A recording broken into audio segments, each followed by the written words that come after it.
Good morning all of you.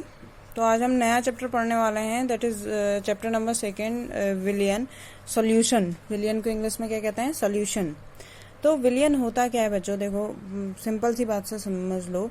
दो या दो से अधिक घटकों का वो समांगी मिश्रण, माना कि देखो एक घटक ए है, दूसरा घटक बी है, तो दो या दो से अधिक घटकों का ऐसा समांगी मिश्रण।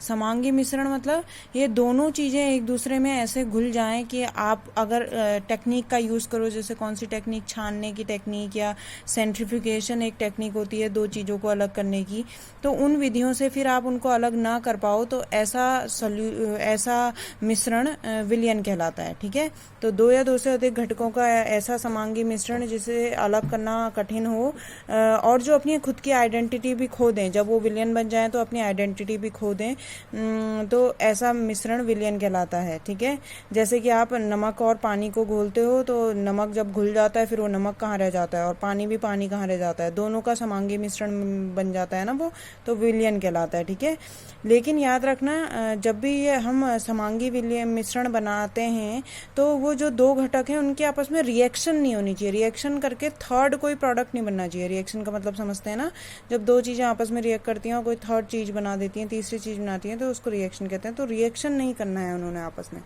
तो फिर से सुन लो, दो या दो से अधिक घटकों का ऐसा समांगी मिश्रण जिसे अलग करना कठिन हो और ये दो घटक आपस में रिएक्शन ना करते हो,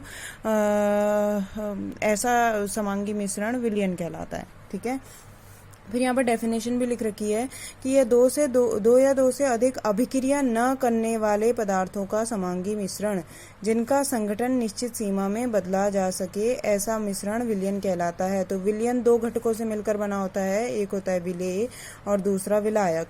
विलेय, जिसको हम सॉल्यूट भी कहते हैं, वो हमेशा कम मात्रा, यानी कि जो कम मात्रा में उपस्थित होता है वो विलेय होता है, और जो अधिक मात्रा में उपस्थित होता है वो विलायक होता है, यानी कि घोलने वाला और घुलने वाला। ठीक है, एग्जाम्पल मैंने यहाँ पर दे रखा है, जैसे नमक को आप पानी में मिलाओ, घोलोगे तो उसका एक विलयन बनेगा। तो यहाँ पर जो नमक है वो विलेय है, विलेय यानी कि वो सॉल्यूट है, और जो पानी है वो सॉल्वेंट है, सॉल्वेंट यानी कि विलायक है। ठीक है, अच्छा, विलयन कई तरह के होते हैं। देखो, अगर दो घटक उपस्थित हों तो उसे द्विअंगी विलयन कहते हैं, जैसे एग्जांपल NaCl एंड वाटर। और अगर तीन घटक उपस्थित हों उसे त्रिअंगी विलयन कहते हैं, जैसे NaCl और KCl को जब पानी में घोल दिया जाए तो ये त्रिअंगी विलयन, तीन चीजें हैं ना इनमें, तो ये त्रिअंगी विलयन कहलाएगा। ठीक है, ऐसी और भी बहुत सारे घटक आपस में मिल सकते हैं।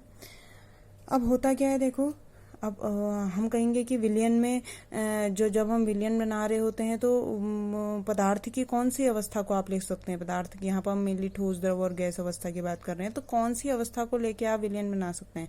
तो पदार्थ की तीनों अवस्थाओं में से कोई सा भी विलेय या विलायक बन सकता है। ठीक है, तो कोई सा पदार्थ भी विलेय या विलायक की तरह व्यवहार कर सकता है। इस आधार पर 9 प्रकार के बच्चों विलयन होते हैं। ठीक है, वो 9 प्रकार के विलयन को ये टेबल में दिया गया है, देखो। तो ये विलयन, 9 प्रकार के विलयन यहाँ बना रखा है। जैसे विलयन की प्रकृति देखो, विलायक जो होता है वो हमेशा अधिक मात्रा में होता है, तो अधिक मात्रा में जो चीज है उसके आधार पर वो विलयन का नाम दे दिया गया है। ठीक है, यहाँ विलायक ठोस है तो ये कैसा विलयन है? ठोस विलयन है।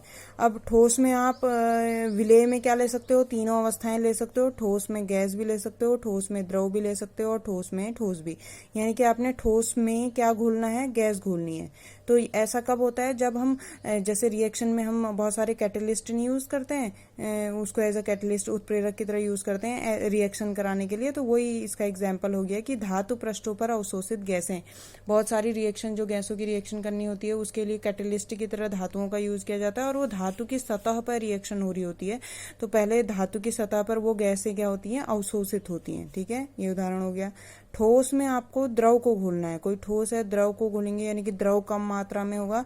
तो ऐसा कब कहाँ होता है? जैसे जल योजित लवण, जल योजित लवण, जैसे आपने वही सुना होगा क्या? कैल्शियम सल्फेट, ये कि CaSO4 dot hemihydrate half H2O। तो ये ठोस था, ठोस में थोड़ा बहुत पानी जो है वो जुड़ा हुआ है, तो ये ठोस में द्रव का उदाहरण हो गया। ठीक है, अधिक मात्रा में ठोस ही है, थोड़ा बहुत मात्रा में वाटर है। ठोस में ठोस का उदाहरण क्या हो गया? मिश्र धातु, जब दो या दो से अधिक धातुओं को आपस में मिलाया जाता है तो मिश्र धातु कहलाते हैं। तो ये ठोस में ठोस का विलयन है। ठीक है, अब द्रव विलयन, द्रव विलयन में विलायक क्या होगा? द्रव होगा। ठीक है, विलेय क्या होगा? गैस, द्रव, ठोस, कुछ भी हो सकता है, ठीक है। द्रव में अगर गैस मिलाएंगे तो इसका बेस्ट एग्जांपल है कोल्ड ड्रिंक। आपकी कोल्ड ड्रिंक की बोतल को जब आप खोलते हो तो छां करती है, क्योंकि उसमें से गैस बाहर निकलती है ना, तो वो द्रव में गैस घुली हुई रहती है। द्रव में द्रव का मिश्रण, सेकेंड वाला द्रव में द्रव का मिश्रण, ये एग्जाम्पल आपको सिंपल से पता है, अल्कोहल, वो द्रव में द्रव का बेस्ट एग्जाम्पल है। और भी आपको उदाहरण दे सकते हैं, पानी में आप दूध मिला दें, वो भी एक बेस्ट एग्जाम्पल है। नेक्स्ट है द्रव में ठोस। अब पानी में ठोस बनाना है तो पानी में नमक मिला दो, ठीक है। जल में घुला हुआ लवण, इसका एग्जाम्पल हो गया जल में घुला हुआ लवण। तो उस आधार पर ये 3 विलियन ये हो गए, 3 विलियन ये हो गए, 6 ये हो गए, और 3 अगले ये हैं, जिसमें आपने जो विलायक लिया है वो क्या लिया है, गैस लिया है। तो ये विलियन कौन सा हो गया, गैसी विलियन। गैस में गैस का विलियन कौन सा हो गया, वायु। वायु में बहुत सारी गैसें आपस में मिली रहती है ना, तो वो गैस में गैस का विलियन है।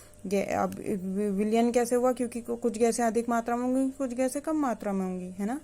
गैस में द्रव का मिश्रण क्या हुआ, जब गैस यानी कि इन्वायरमेंट में गैसें हैं, उसमें द्रव, वाटर ड्रॉपलेट आ गई, यानी कि ह्यूमिडिटी आ गई, तो ये ह्यूमिडिटी इसका एग्जाम्पल हो गया। गैस में ठोस का एग्जाम्पल हो गया, जैसे आप जानते हैं इन्वायरमेंट में क्या है, धूल के कण अगर आ जाएं, या फिर वायु में आयोडीन की अगर वाष्प आ जाए, ये ठोस में गैस का उदाहरण है। ठीक हो गया, ठीक है। अब इसके अलावा अब नेक्स्ट टॉपिक है हमारा कि विलियन। यहाँ पर आप जनरली ये द्रव विलियन की ही बात करेंगे, हाँ, ज़्यादा ये और भी विलियन होते हैं, लेकिन ज़्यादा इस चैप्टर में जो कंसीडर किया गया है वो द्रव विलियन का ही बारे में बोला गया है। तो यहाँ पे नेक्स्ट टॉपिक है विलियन की सांद्रता को व्यक्त करने की इकाइयाँ, यानी कि विलियन की सांद्रता को व्यक्त करने के अंदर आए हैं। सांद्रता होता क्या बच्चों, मैंने आपको क्लास 11th में भी बताया। सांद्रता मतलब किसी विलायक में आपने कितनी चीज घोली है, ठीक है। किसी विलायक में जैसे कि आपने 2 लीटर पानी लिया है, उसमें 10 ग्राम आपने चीनी घोली है, ठीक है, तो ये उसकी सांद्रता को बताता है। तो सांद्रता का फॉर्मूला सिंपल हो गया, देखो, विलयन का आयतन लीटर में और ऊपर विलेय का भार, तो विलेय का भार बट्टा विलयन का आयतन लीटर में, तो ये सांद्रता हो गया। यूनिट इसकी क्या हो जाएगी, विलेय का भार आपने ग्राम में लिया है तो ग्राम पर लीटर इसकी यूनिट हो गई, सिंपल, ठीक है। तो सांद्रता क्या हुआ, देखो, सांद्रता यानी कि आप उसकी किसको दिखा रहे हैं, एक तरीके से उसके गाढ़ेपन को दिखा रहे हैं, उसमें कितना चीज घुली हुई है उसको बता रहे हैं। तो एग्जाम्पल आप सिंपल ले सकते हो, जैसे आपने आधा लीटर पानी लिया है, आधा लीटर पानी में आपने 20 ग्राम नमक घोला है, तो ये 20 बट्टा आधा लीटर मतलब 500 ml को लीटर में चेंज कर लोगे तो ये उसकी सांद्रता को बताएगा, ठीक है। तो सांद्रता को व्यक्त करने की बहुत सारी इकाइयां वो हैं, नेक्स्ट वीडियो में उन इकाइयों के फॉर्मूले इसको हम पढ़ेंगे।